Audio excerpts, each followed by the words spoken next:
Je suis Julien Malistriri, je suis Chief People and Organization Officer chez Etias. Je m'occupe notamment de la gestion des ressources humaines pour le groupe Etias. Je suis également Deputy CEO chez Etias et depuis quelques semaines, je suis président du conseil d'administration d'Etias Lease.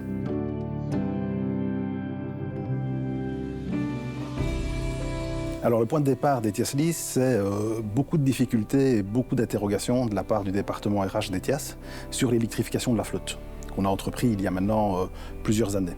On s'est rendu compte à quel point il était compliqué d'électrifier la flotte. Non pas que ce soit plus compliqué de commander un véhicule électrique qu'un véhicule thermique, mais il y a toute une série d'autres problématiques autour du véhicule électrique qui viennent se poser. Quid de la solution de recharge pour ceux qui vivent en appartement, pour ceux qui ont une maison? Quid de la difficulté de placer la borne? À quel sous-traitant faire appel?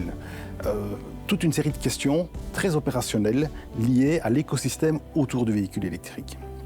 Partant de notre expérience, nous nous sommes dit qu'il y avait une place sur le marché pour un leaser qui offre quelque chose de différent que les leasers traditionnels.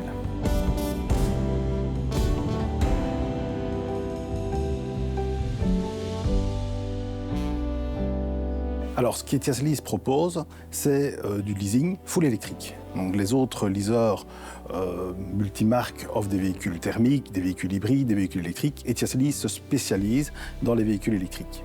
Ça, c'est le premier élément. Le deuxième élément, c'est que contrairement aux autres leasers, on offre des solutions de leasing sur des périodes qui peuvent être plus longues que les périodes traditionnelles, généralement de 4 ou 5 ans chez les autres leasers. Nous allons jusqu'à 6 et 7 ans. Ce qui a un impact évidemment sur le budget, le coût du leasing, mais qui a également un impact en matière de consommation. On ne pousse pas à la consommation et au remplacement du véhicule tous les 4 ou tous les 5 ans. Le troisième élément, c'est la gestion de l'ensemble de l'écosystème autour du véhicule électrique. C'est-à-dire qu'on fournit le véhicule électrique, mais qu'on fournit également la solution de recharge et la borne au domicile du collaborateur. Et enfin, le dernier élément, c'est que le plus compliqué dans tout cela, c'est la gestion du changement. C'est la gestion du changement, comment est-ce qu'on accompagne les collaborateurs dans la découverte de ce nouveau type de véhicule. Et là, nous avons une offre d'accompagnement spécifique pour les collaborateurs, pour leur expliquer comment choisir un véhicule électrique, à quoi faut-il être attentif, comment est-ce qu'on prend en main ce véhicule électrique. Et ça aussi, c'est quelque chose qui n'existe pas aujourd'hui sur le marché.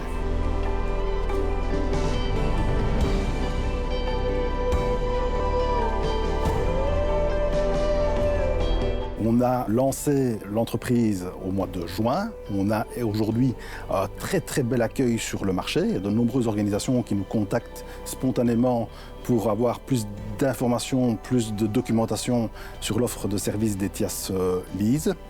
Et aujourd'hui, l'enjeu, c'est de pouvoir aller commercialiser tel que prévu dans le business plan d'Etias Lease.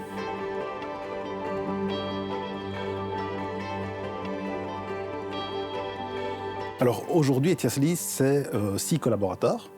Il y a évidemment derrière une grosse machine avec Etias SA, chez qui une série d'activités plus support, plus transversales sont sous-traitées. Mais ce qui fait aussi la singularité d'Etias Lease, c'est un modèle de partenariat que l'on développe.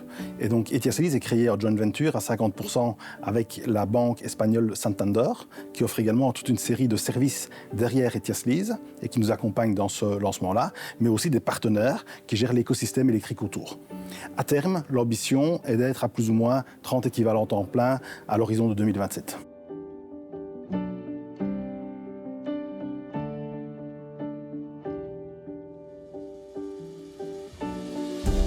Donc notre ambition, c'est évidemment de pouvoir accompagner les organisations privées et publiques dans l'électrification de leur flotte et dans l'accélération de ce mouvement-là. Ça, c'est notre première ambition. D'un point de vue chiffré, on espère pouvoir leaser 10 000 véhicules à l'horizon 2028 et 6 000 bornes à ce même horizon.